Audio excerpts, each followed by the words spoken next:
শবে কদরের নামাজ কত রাকাত, নিয়ত কিভাবে করব, কি কি স্পেশাল আমল আছে? শবে কদরের ভাগ্য পরিবর্তনের জন্য স্পেশাল কিছু আমল বলুন। লাইলাতুল কদর বা শবে কদর যেটাকে আমরা বলি, এই লাইলাতুল কদরে দাঁড়িয়ে বেশি বেশি নফল নামাজ পড়বো আমরা, দীর্ঘ রুকু, দীর্ঘ সিজদা, দীর্ঘ কেরাতে, ধীরস্থিরতার সাথে, সৌন্দর্যের সাথে।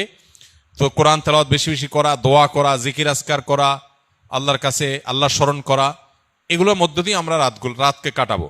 লাইলাতুল কদরে বিশেষ আমল বলতে একটা দোয়াই শুধু হাদিস দ্বারা আমরা জানতে পারি, সেটা হলো নবী করিম সাল্লাল্লাহু আলাইহি সাল্লাম মা আয়েশা রাদিয়াল্লাহু তাআলা আনহাকে শিখিয়েছেন যে লাইলাতুল কদর পেলে তিনি যেন এই দোয়া পড়েন, আল্লাহুম্মা ইন্নাকা আফুউন তুহিব্বুল আফওয়া ফা'ফু আন্নি। আল্লাহ আপনি ক্ষমাশীল, ক্ষমাশীলতাকে আপনি পছন্দ করেন, অতএব আমাকে ক্ষমা করুন।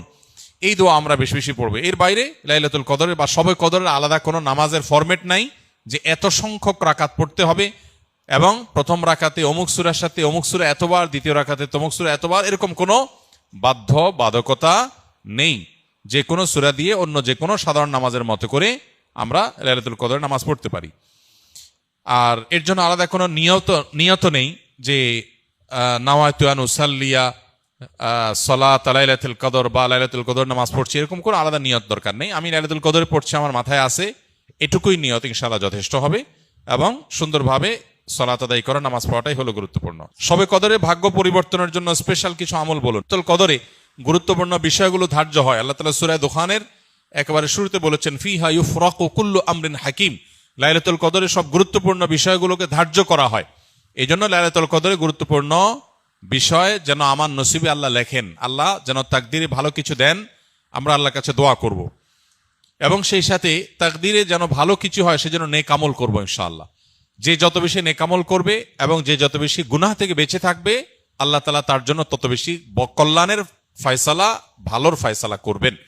আমরা আল্লাহর কাছে দোয়া করব এবং নেক আমল করব, গুনাহ থেকে বেঁচে থাকবো। বাস এই ত্রিমুখী প্রচেষ্টায় আমাদের নসিবে ভালো কিছু আসবে। এর বাইরে আলাদা কিছু আমল আছে যেগুলো নিয়ে আমাদের স্বতন্ত্র একটা ভিডিও বোধহয় ইউটিউবে আছে, যে ভাগ্য সুপ্রসন্ন হবে যে সমস্ত আমলের ডিটেল সেখানে বলা আছে। যেমন কেউ যদি চায় তার রিজিক বাড়ুক, কেউ যদি চায় তার হায়াত বাড়ুক, তাহলে সে আত্মীয় স্বজনের সাথে সুসম্পর্ক বজায় রাখবে, রক্ত সম্পর্কীয় বন্ধনগুলো মজবুত করবে। কারণ বুখারী বর্ণিত হাদিসে নবী সাল্লাল্লাহু আলাইহি ওয়াসাল্লাম বলেছেন, মান সাল্লাহু আন ইউবসাতা লাহু ফি রিজকিহি আও ইউনসা লাহু ফি আথারিহি ফালিয়াসিল রাহিমা।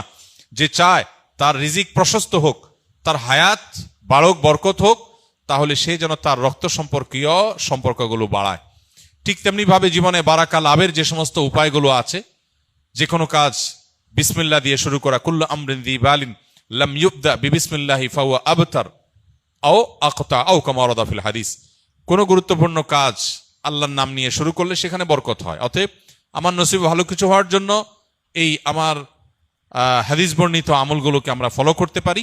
আর জেনারেলি কথা হলো নেক আমল বেশি করা, গুনাহ থেকে বেঁচে থাকা, আর নসিবে ভালো কিছু দেওয়ার জন্য আল্লাহর কাছে দোয়া করা।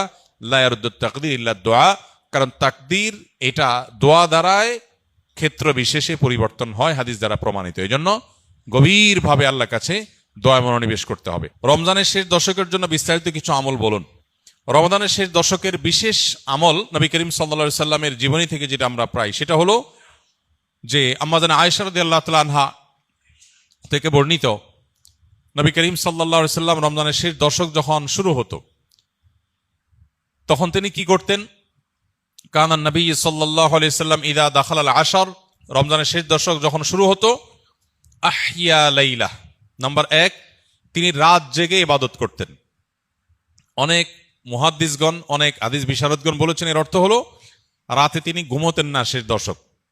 আবার অনেক মুহাদ্দিসগণ বলেছেন কুমিল লাইলা ইল্লা কালিলার উপর আমল করে সামান্য ঘুমাতেন, বেশিরভাগ রাতে ইবাদত করতেন। তাহলে 1 নম্বর আমল হলো শেষ দশকের প্রতিটা রাত জেগে ইবাদত করা। নাম্বার 2, ওয়াইকাযা আহলাহ, নফল আমলের জন্য অন্য কোনো সময় পরিবারকে ডেকে তুলতেন না, কিন্তু রমজানের শেষ দশক পরিবারকে ঘুম থেকে ডেকে তুলতেন ইবাদতের জন্য। তার মানে পরিবারকে ইবাদতের জন্য উদ্বুদ্ধ করতে হবে। 3 নম্বর, ওয়াশাদ্দা মিযজারাহ, তিনি ইবাদতের জন্য কোমর বেঁধে নিতেন। কোমর বেঁধে নেওয়ার একটা অর্থ করেছেন অনেক হাদিস বিশারদ, স্ত্রী সহবাস থেকে দূরে থাকতেন। আরবরা এরকম কোমর বেঁধে নেওয়া বলতে এরকম ইঙ্গিত করে থাকে। আবার অনেক মুহাদ্দিসগণ এর ব্যাখ্যা করেছেন যে কোমর বেঁধে নেওয়া মানে আমরা যেরকম বলি কোমর বেঁধে ইবাদত করা, কোমর বেঁধে নেমে যাওয়া কোনো কাজে, তার মানে সর্বোচ্চ মেহনত এবং পরিশ্রম সাধনা করতেন ইবাদতের জন্য। আর অন্য আরেকটি হাদিসে আসছে কানা ইয়াজতাহিদু ফীহি মা লা ইয়াজতাহিদু ফী গায়রি, নবীজি শেষ দশকে ইবাদতের জন্য এত বেশি পরিশ্রম করতেন, বছরে অন্য কোন সময় ইবাদতের জন্য এত পরিশ্রম করতেন না। অথচ আমরা শেষ দশকে বেশিরভাগ মানুষ হয় গ্রামের বাড়ি যাওয়ার নিয়ে ব্যস্ত, গ্রামের বাড়ি যাওয়ার পরে বিভিন্ন বাড়িতে বাড়িতে ঘোরার, গ্রামে গ্রামে ঘোরার নিয়ে ব্যস্ত, আর শহরে যারা আছে তারা কেনাকাটা, শপিং ইত্যাদিতে ব্যস্ত। তো এটা হলো আমাদের শেষ দশকের অভ্যাস, যেটা হাদিসের একেবারেই বিপরীত। শেষ দশক হওয়া উচিত প্রথম দশক, দ্বিতীয় দশকের চাইতে বেশি ইবাদতে বেশি মনোযোগী হওয়া উচিত আমাদের শেষ দশকে।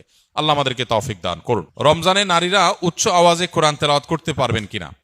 নারী হোক আর পুরুষ হোক কোরআনে কারিমের তেলাওয়াতের মধ্যে নীরবে তেলাওয়াত করতে পারেন, আবার কিছুটা মৃদু কণ্ঠের মৃদু আওয়াজে তেলাওয়াতও করতে পারেন।